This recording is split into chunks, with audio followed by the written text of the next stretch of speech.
નમસ્કાર વિદ્યાર્થી મિત્રો, આજના આપણા લેક્ચરમાં આપણે કેમિકલ પ્રોપર્ટી ઓફ ઇપોક્સાઇડ તેના વિશે જોઈશું. તો અગાઉ આપણે કેમિકલ પ્રોપર્ટી ઓફ ઇપોક્સાઇડ એની અંદર આપણે એસિડિક મિકેનિઝમમાં આપણે કેવી રીતના ઇપોક્સાઇડની રિએક્શન આલ્કોહોલ જોડે થાય છે તે આપણે જોઈ ગયા. હવેના આપણા લેક્ચરમાં આપણે બેઝિક મિકેનિઝમ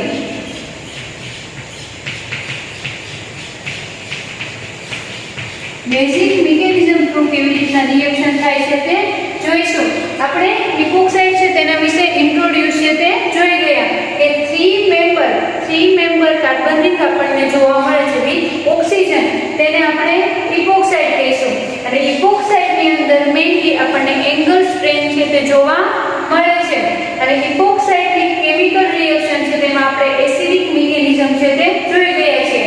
હવે બેઝિક મિકેનિઝમ છે તેની અંદર આપણે ઇપોક્સાઇડની રિએક્શન જોઈએ તો ઇપોક્સાઇડ પોતે આપણને SN2 રિએક્શન છે તે જોવા મળે છે.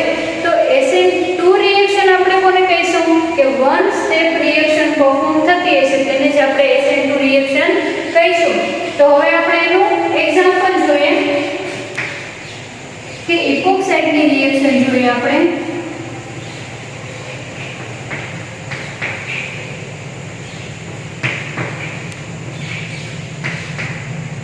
ઇપોક્સાઇડ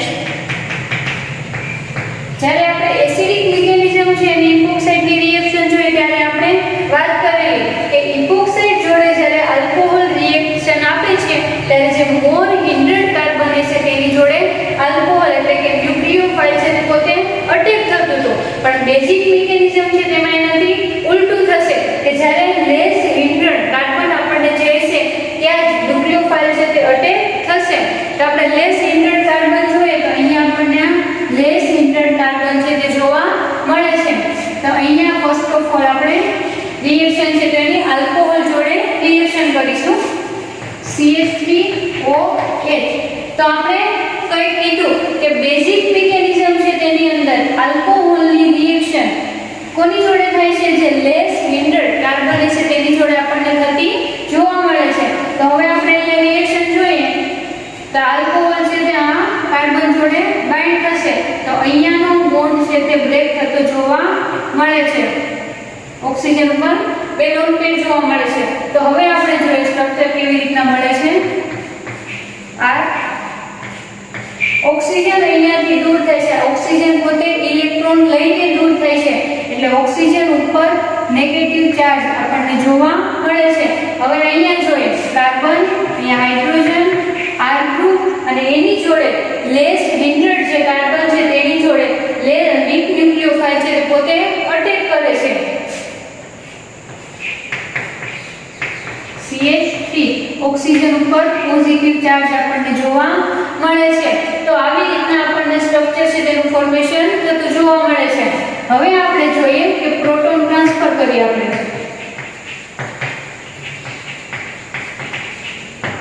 અને રિએક્શનમાં તમે જોઈ શકો છો તમને NaN નું ફોર્મેશન થતું જોવા મળે છે. જ્યારે આપણે એસિડિક મિકેનિઝમમાં રિએક્શન કરીએ છીએ ત્યારે આપણને કેટાયન નું ફોર્મેશન થતું જોવા મળતું હતું. પરંતુ જ્યારે બેઝિક મિકેનિઝમમાં તમે રિએક્શન કરો છો ત્યારે આપણને NaN નું ફોર્મેશન થતું જોવા મળે છે. તો તમે એવું કહી શકો છો કે ઇપોક્સાઇડની અંદર જે NaN નું ફોર્મેશન થાય છે NaN પોતે મોર સ્ટેબલ આપણને જોવા મળે છે. તો હવે અહીંયા આપણે પ્રોટોનનું ટ્રાન્સફોર્મેશન કરીશું. તો પ્રોટોન છે H+ છે તે દૂર થશે એટલે ઇલેક્ટ્રોન આ ઓક્સિજન લઈ લેશે એટલે અહીંયાનો પોઝિટિવ ચાર્જ દૂર થશે અને આ પ્રોટોન છે તે પોતે ઓક્સિજન જોડે બાઇન્ડ થઈ જશે એટલે ઓક્સિજનનો નેગેટિવ ચાર્જ પણ આપણને દૂર થતો જોવા મળે છે. તો અહીંયા આપણે પ્રોડક્ટ લખીએ OH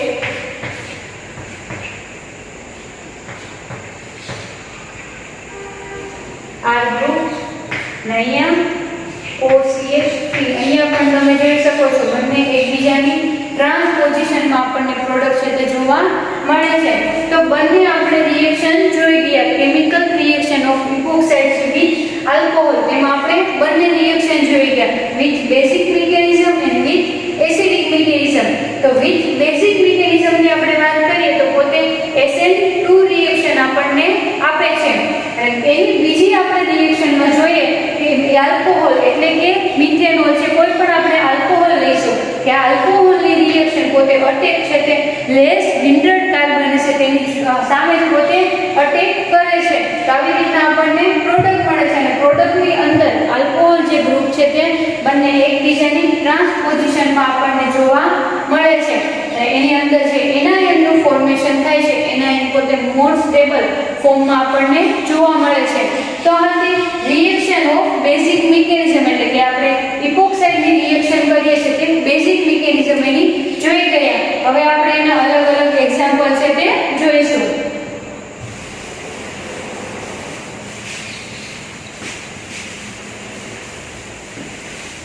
એક્ઝામ્પલ્સ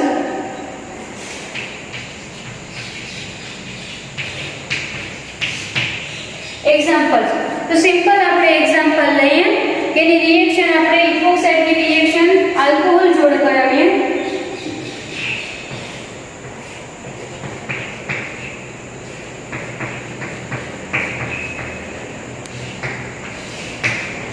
CH3ONA એટલે કે સોડિયમ મિથોક્સાઇડની પ્રેઝન્સમાં આપણે જ્યારે મિથેનોલ જોડે ઇપોક્સાઇડની બેઝિક મિકેનિઝમમાં જ્યારે રિએક્શન કરાવીશું ત્યારે આપણને શું જોવા મળે છે કે આલ્કોહોલ લેસ હિન્ડર્ડ કાર્બન છે તેની જોડે પોતે બાઇન્ડ થવાનું કામ કરે છે. તો આની આપણે પ્રોડક્ટ લખીએ તો આપણને ડાયરેક્ટ પ્રોડક્ટ જોઈએ તો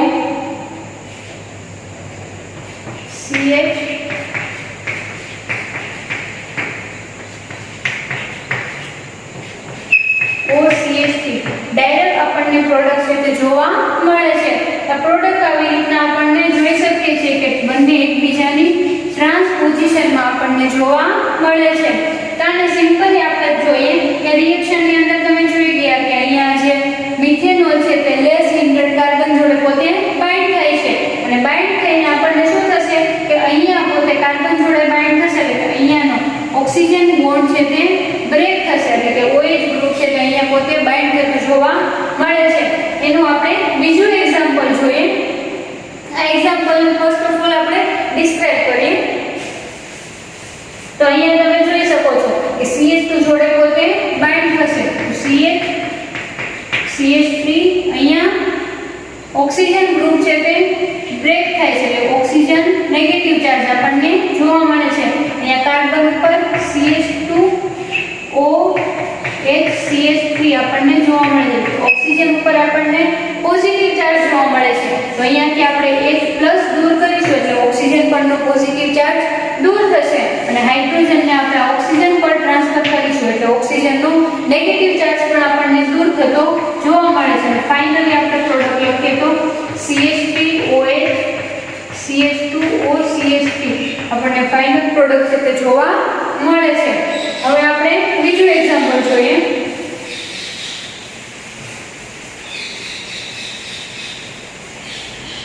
ઇપોક્સાઇડનું આપણે નેક્સ્ટ એક્ઝામ્પલ જોઈએ કે ઇપોક્સાઇડની જ્યારે મિથાઇલ એમાઇન જોડે આપણે રિએક્શન આપીશું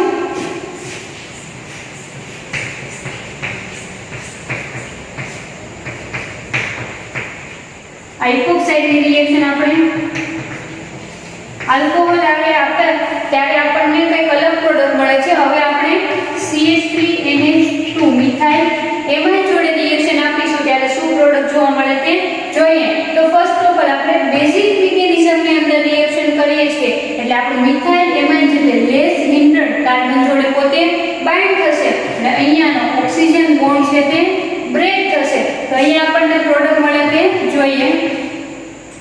CH3 ઓક્સિજન માઇનસ અહીંયા કાર્બન પર CH2 NH CH3 સો નાઇટ્રોજન ઉપર આપણને પોઝિટિવ ચાર્જ જોવા મળે છે. તો આવી રીતના પ્રોડક્ટ મળે છે.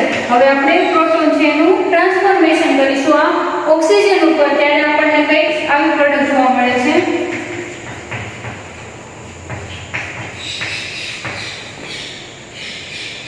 CH2 NH આવી રીતના આપણને પ્રોડક્ટ છે તે જોવા મળે છે.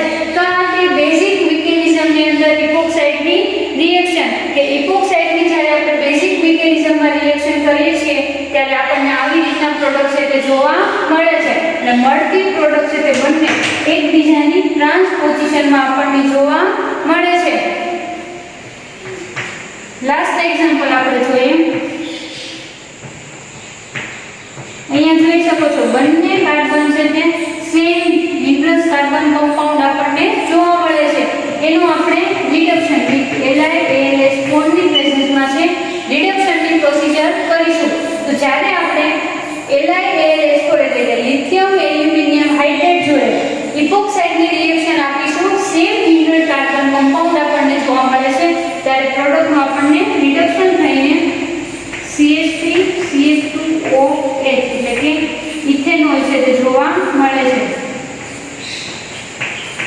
એટલે કે અહીંયાના ઓક્સિજન ઉપર હાઇડ્રોજન છે તે બાઇન્ડ કરતો જોવા મળે છે. તો આપણે અહીંયા જોઈ શકો છો કે બેઝિક મિકેનિઝમની અંદર આપણે એક્ઝામ્પલ જોઈએ તો એસિડિક મિકેનિઝમ અને બેઝિક મિકેનિઝમ બંનેની અંદર માત્ર ડિફરન્ટ આલ્કોહોલ જોડે રિએક્શન આ કોણ આપે છે ઇપોક્સાઇડ છે તે આલ્કોહોલ જોડે પોતે અટેક થાય છે એટલે કે આલ્કોહોલ ઇપોક્સાઇડમાં અટેક થતો આપણને જોવા મળે છે. પરંતુ એસિડિક મિકેનિઝમની અંદર આપણને શું જોવા મળે છે કે મોર ઇન્ટ્રેટ કાર્બન જોડે ન્યુક્લિયોફાઇલ અટેક થશે અને બેઝિક મિકેનિઝમની અંદર આપણને શું જોવા મળે છે કે જે લેસ ઇન્ટ્રેટ કાર્બન કમ્પાઉન્ડ છે તેની જોડે જ આપણને આલ્કોહોલ છે તેનો અટેક જોવા મળે છે. તો આથી કેમિકલ રિએક્શન